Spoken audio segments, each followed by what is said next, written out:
Hey guys, Phobos here, this is HTTL and a video on how to beat Olaf in lane. Before you watch this video, you should go familiarise yourself with Olaf's kit. You can't stop his true damage on his E, this is called Reckless Swing. The only counters to true damage is stacking health, however this isn't viable on a lot of top laners. He has great sustain with an early Vamp Scepter in his W, which means it's hard for you to push him out of lane. His Q will reset the cooldown when he picks up his axe as he throws it. The axe will slow you if it hits you, so he has a great chase potential. At level 6, he can break out of CC with his ultimate and reduce incoming disables for 6 seconds.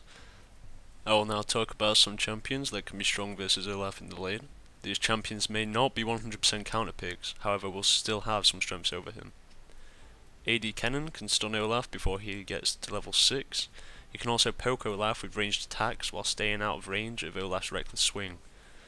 If Olaf hits Kennen with an undertow, Kennen should pop his E and lightning ball away to avoid getting in range for the Reckless Swing. And also Kennen will punish Olafs who still max their E regardless and should be able to bully him in lane. Another is AD Nidalee. Player similar to Kennen, poke Olaf with auto attacks and use the brush to run away if he decides to try and engage. At level 6, you can also use your Cougar form and pounce away if he tries to engage. You can keep up with his sustain by healing yourself in human form, however care not to run out of mana.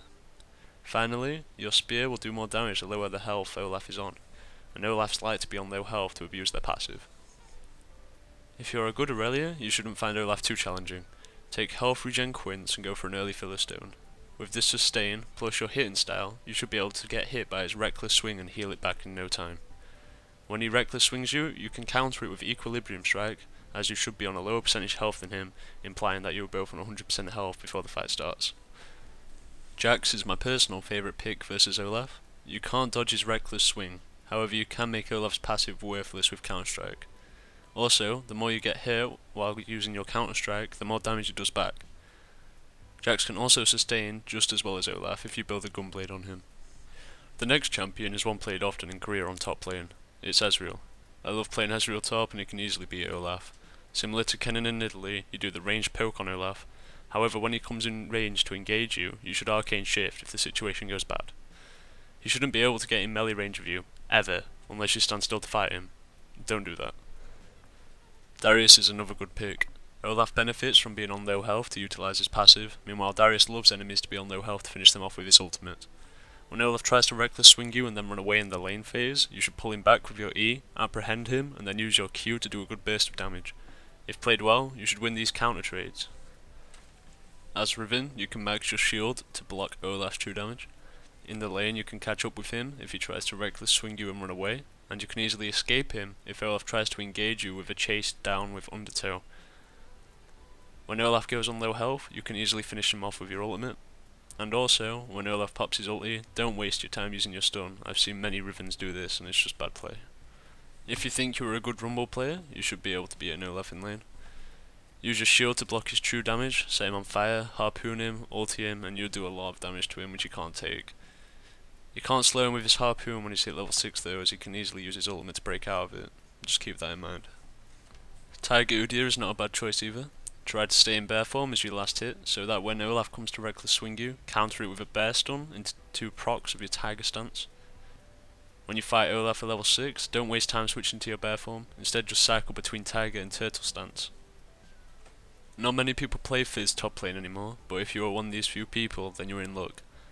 Olaf has great sustain with W and lifesteal, which you can counter as Fizz with your healing debuff. Also, the lower health Olaf is, the more damage that your dot will do.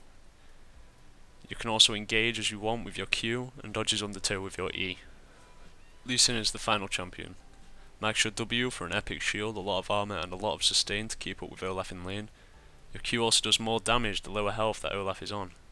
As Lee Sin you can bounce around the lane, shield into ally minions and really throw Olaf off. When Olaf Reckless Swings you and attempts to run away, you can Q and chase him down.